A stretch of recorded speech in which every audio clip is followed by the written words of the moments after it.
የኢራንና የአሜሪካ ሰሞነኛ ግጭትና የእስላማዊ አብዮታዊ ዘቡ ተሳትፎ።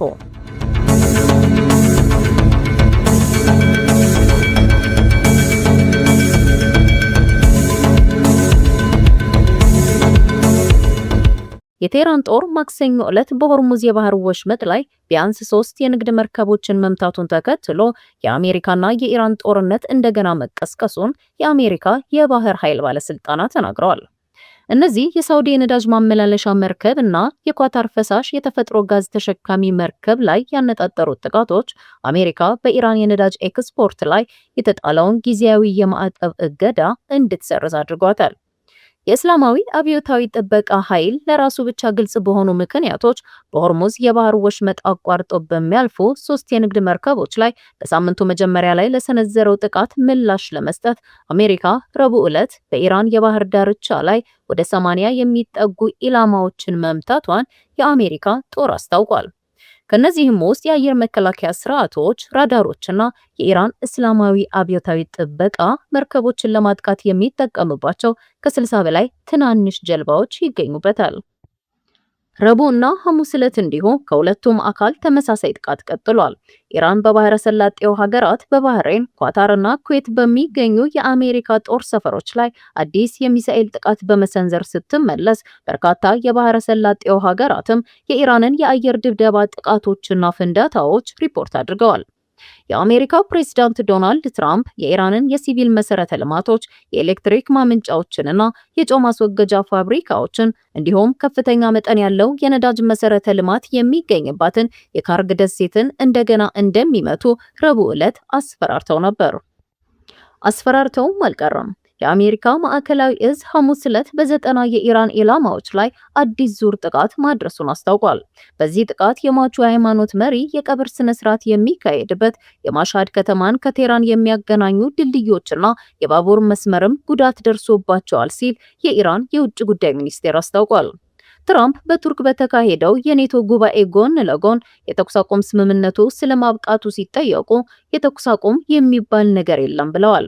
ይህ አስተያየት በሁለቱ ሀገራት መካከል የነበረውንና ብዙውን ጊዜ የሚቋረጠው ደካማ የተኩስ አቁም ስምምነት እውነት ሙሉ በሙሉ አብቅቶ ይሆን የሚለውን ስጋት በእጥፍ ያባባሰ ሆኗል።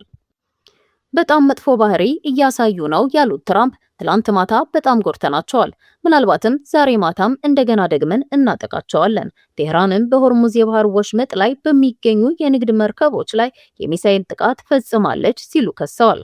ኢራን በሆርሙዝ የባህር ወሽመጥ ላይ ያላት ተጽዕኖ ለትራምፕ ትልቅ ራስ ምታት እንደሆነ ይነገራል። የኢራን ፓርላማ አፈ ጉባኤና ዋና ተደራዳሪ መሐመድ ባገር ጋሊባፍ በበኩላቸው በኤክስ ገጻቸው ላይ የጉልበተኝነትና የዝርፊያ ዘመን አብቅቷል፣ ወደ የትኛውም ቦታም አያመራም፣ እኛ እንደሆን አንንበረከክም፣ አሜሪካ ካሁን በኋላ ቃል ኪዳኖችን ማፍረስ ከክፍያ ነፃ እንዳልሆነ እስካሁን አልተማረችም ሲሉ ጽፈዋል። አሜሪካና እስራኤል ቅዳሜ የካቲት 28 2026 በኢራን ላይ በከፈቱት የጋራ ጥቃት የተገደሉትን የኢራን መንፈሳዊ ወታደራዊና ፖለቲካዊ መሪ እንዲሁም የአብዮታዊ ዘብ ጠቅላይ አዛዥ የሆኑት አያቶላ አሊ ኻሜኔን ኢራን ቀናት በወሰደ የቀብር ስነ ስርዓት ተሰናብታለች። ሆርሙዝን በቦምብ አጥረው አሜሪካንና እስራኤልን ያስጨነቁት አዲሱ የኢራን አብዮታዊ መሪ ሙጅተባ ኻሜኔ በአባታቸው ሽኝት ስነ ስርዓት ላይ ለመገኘት ቢፈልጉም በደህንነት ስጋት ምክንያት እንዳይገኙ መደረጋቸው ተሰምቷል። በሌላ በኩል በዚህ ሽኝት ስነ ስርዓት ላይ ለረጅም ጊዜ ተሰውረው የቆዩት አስፈሪውና የኢራን የቁርጥ ቀን ልጅ የሆኑት ጀነራል አህማድ ቫሂዲ ብቅ ብለዋል። እንደሚታወቀው በጦርነቱ መጀመሪያ ላይ የኢራን እስላማዊ ሪፐብሊክ መመኪያ ነው የሚባለው የአብዮታዊው ዘብ ዋና ጽሕፈት ቤትና አዛዦቹ የጥቃቱ ቀዳሚ ኢላማዎች ነበሩ። በዚህም በአገሪቱ ፖለቲካ፣ ምጣኔ ሀብትና የውጭ ግንኙነት ውስጥ ሳይቀር ጉልህ ሚና ያለው የአብዮታዊ ዘብ አዛዥ ጄኔራል መሐመድ ፓክፑር ተገድለዋል። በመሆኑም ጄኔራል ፓክፑር መገደላቸውን ተከትሎ አህመድ ቫሂዲ የእስላማዊ አብዮታዊ ጥበቃ አዲሱ አዛዥ ሆነው ተሹመዋል። በተሾሙ በደቂቃዎች ውስጥም ኢራን ለጠላቶች ዛቻ ምላሽ የምትሰጠው በጦር ግንባር ነው ብለዋል። ኢራን በታሪኳ አይታ የማታውቀው ጥቃት ደርሶባትና መሪዎቿ በሙሉ ተገድለው የሰው ያለ በምትልበት ሰዓት የተገኙ የኢራን ወሳኝና ቁልፍ የጦር መሪ የሆኑት አህመድ ቫሂዲ እስካሁን የኢራንን አብዮታዊ ዘብ ከመሩ ወታደራዊ መሪዎች ሁሉ እጅግ ጥበበኛ፣ በአካዳሚክ እውቀታቸው የላቁ፣ ዲፕሎማሲንና ቢሮክራሲን በደንብ የሚያውቁ፣ ሲበዛ ኮስታራና ቆፍጣና መሪ የሚባሉ ጀነራል ናቸው። ለመሆኑ ይህ በጀነራል አህመድ ቫሂዲ የሚመራው የኢራን እስላማዊ አብዮታዊ ዘብ ማን ነው? ከአውሮፓውያኑ የ1979 አብዮት በፊት የኢራኑ የመጨረሻው ንጉስ መሐመድ ሪዛ ፓህላቪ ብሔራዊ ጸጥታን ለማረጋገጥና ስልጣናቸውን ለማስጠበቅ የሚተማመኑት በጦር ኃይላቸው ነበር። በአያቶላ ሩሆላ ኻሜኒ የሚመሩት አዲሶቹ እስላማዊ ባለስልጣናትም ይህንን በመከተል ነበር አብዮታቸውንና አመራራቸውን ለማጠናከር ቁርጠኛ የሆነ ጠንካራ ኃይል እንደሚያስፈልጋቸው የተገነዘቡት። በመሆኑም የኢራን እስላማዊ አብዮት የምዕራባውያን ወዳጅ የነበረውን የሻህ መንግስትን ከስልጣን አውርዶ ቦታውን ከያዘ በኋላ የአገሪቱን እስላማዊ ስርዓት ለመጠበቅ እንዲሁም መደበኛ ጦር ሰራዊቱን ለመደገፍ በሚል የኢራን እስላማዊ አብዮታዊ ዘብ ከ40 ዓመታት በፊት ተቋቋመ። ከዚህ ጊዜ ወዲህ ኢራንና ምዕራባውያን አስርታትን ያስቆጠረ ጠላትነት ውስጥ ገብተው ይገኛሉ። የተቋቋመው የኢራን እስላማዊ አብዮታዊ ዘብም ዘውትር በምዕራባውያን ስሙ ተጠቃሽ እንደሆነ ቀጥሏል። አብዮታዊ ዘቡ በአሁኑ ወቅት በኢራን ውስጥ ዋናው የጦር የፖለቲካና የኢኮኖሚ ኃይል ሆኗል። እንደሟቹ የቀድሞ የአገሪቱ የበላይ መሪ አያቶላ አሊ ኻሜኒ ሁሉ የኢራን ፖለቲከኞች ከእስላማዊ አብዮታዊ ዘቡ ጋር የቅርብ ትስስር አላቸው።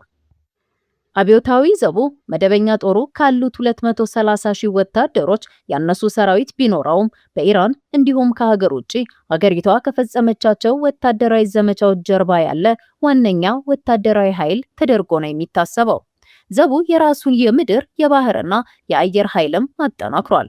ኢራን ያሏትን ሚሳኤልን አይነት ወሳኝ ስልታዊ የጦር መሳሪያዎችን የሚቆጣጠረውም ይኸው ኃይል ነው ይባላል። ከዚህም በተጨማሪም በአገር ውስጥ የሚነሱ ተቃውሞዎችን ማፈን ዋነኛ ሚናው የሆነው ባሲጅ በመባል የሚታወቀው የሚሊሻ ኃይልን እንዲሁም የአገሪቷ የኢኮኖሚ አካል ተደርገው የሚቆጠሩትን ግብረሰናይ ድርጅቶችንም ያስተዳድራል። ይህም ብቻ ሳይሆን አብዮታዊ ዘቡ ከኢራን ውጪ በሚንቀሳቀሰው ኩርስ ተብሎ በሚጠራው የጦር ክንፉ አማካኝነት በመካከለኛው ምስራቅ ለሚገኙ አጋር መንግስታትና ታጣቂ ቡድኖች የገንዘብ፣ የጦር መሳሪያ፣ ቴክኖሎጂ ስልጠናዎችን እንዲሁም ምክር በመስጠት ተጽዕኖ ያሳድራል። የአብዮታዊ ዘቡ የባህር ኃይልም 20 በመቶ የሚሆነው የዓለም የነዳጅ አቅርቦት የሚያልፍበትንና የባህረ ሰላጤው አገራትን ከህንድ ውቅያኖስ ጋር የሚያገናኘውን የሆርሙዝ ባህር ወሽመጥ የመቆጣጠር ኃላፊነትም አለው። ለዚህም ነው ቡድኑን ለማዳከም አሜሪካና እስራኤል በየካቲቱ ጥቃት የዘቡን አመራሮች ኢላማ ያደረጉት። በእርግጥ የኢራን አብዮታዊ ዘብ አመራሮች በአሜሪካና እስራኤል ጥቃት ኢላማ የተደረጉት አሁን ብቻ አይደለም። ከዚህ ቀደም አብዮታዊ ዘቡ በተለያዩ የሽብርና የመብት ጥሰት ተግባራት ውስጥ ተሳትፏል በሚል አሜሪካ፣ ካናዳና የአውሮፓ ህብረት ሽብርተኛ ብለው የፈረጁት ሲሆን በተለይ አሜሪካ የተለያዩ ሀገራት ጦር ሰራዊት አባላት ሞት ምክንያት ነው በማለት ትከሰዋለች። በዚህም እንደ አውሮፓውያኑ አቆጣጠር በጥር 3 2020 አሜሪካ በባግዳድ በፈጸመችው የድሮን ጥቃት የኢራን አብዮታዊ ዘብ ኮማንደርና የቁድስ ኃይል ዋና አዛዥ የነበሩትን ሜጀር ጀነራል ቃሲም ሱሌማኒን ገድላለች። ባለፈው ሰኔና ከዚያም በፊት የአብዮታዊ ዘቡ መሪዎች ክፉኛ ተጎድተውበታል። በጥቃቱ የአብዮታዊ ዘቡ ዋና አዛዥ ሜጀር ጀነራል ሁሴን ሰላሚና የዘቡ የአየር ኃይል አዛዥን ጨምሮ ቢያንስ 20 የኢራን ወታደራዊ ኃይል ከፍተኛ አዛዦች ተገድለዋል። ከአብዮታዊ ዘቡ ጋር ጥብቅ ግንኙነት ያላቸው የኢራን ጦር ኃይሎች ጠቅላይ ኤታማዦር ሹም አብዱላሂም ሙሳቪም ከተገደሉት አንዱ ናቸው። ነገር ግን አሁንም ኢራን በአገር ውስጥና ከውጭ ለሚገጥማት ፈተና እንደ ዋነኛ መከላከያ የምትጠቀመው ይህንኑ እስላማዊ አብዮታዊ ዘብን ነው። ከአሜሪካውም ሆነ ከየትኛውም ወገን ለሚሰነዘር ጥቃት ይህ ዘብ ዋነኛ የአገሪቱ መከታ ነው። በሌላ በኩል ትራምፕ ዘመን ያለፈባቸው የአንድ ርዕዮተ ዓለም አቀንቃኞች የሚሏቸውን የኢራን ቁልፍ አመራሮች ሲያስወግዱ በኢራን የአገዛዝ ለውጥ አምጥተናል፣ አሁን ሀገራችሁን መረከብ ትችላላችሁ በማለት ደጋግመው ተናግረዋል። ሆኖም ከአብዮቱ በኋላ የመጡት መሪዎች አገሪቱን ለመጠበቅ ከቀደመው አስተዳደር በላይ ቁርጠኛ ናቸው። በዚህም ተጠቃሚ ኢራን ናት ብለው የፖለቲካ ተንታኞች ያምናሉ። የኢራን አብዮት ትውልድ አሁን ላይ የለም፣ በአዳዲስ ትኩስ ኃይል ተተክቷል ባይ ናቸው የፖለቲካ ተንታኞች። የኢራን አዲሱ ጠቅላይ መሪ ሙጅተባ ኻሜኔ ከአባታቸው በ30 ዓመት የሚያንሱ ሲሆን አሁን 56 ዓመታቸው ነው። ከአሜሪካ ጋር በተካሄደው ድርድር ቁልፍ ቦታ ያላቸው የኢራን ፓርላማ አፈ ጉባኤ መሐመድ ባገር ጋሊባፍና የእስላማዊ አብዮታዊ ዘብ ዋና መሪ አህመድ ቫሂዲ በ60ዎቹ ዕድሜ ክልል ውስጥ ይገኛሉ።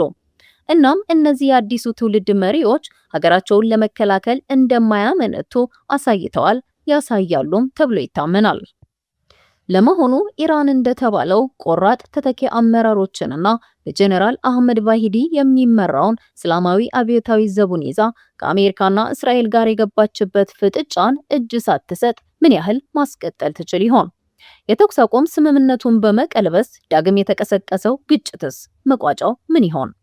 ላለፉት 6 ወራት ቀጠናውን በእጅጉ የለወጠው ይህ ጦርነት ሊቆም እንደሆነ የሚያሳዩ አንዳንድ የተጀመሩ ተስፋ ሰጪ ውይይቶች የነበሩ ቢሆንም የተሻለ ነገር እስከሚመጣ ጊዜ መውሰዱ እንደማይቀር ግን በዚህ ሳምንት ያገረሸው ጥቃት ማሳያ ነው።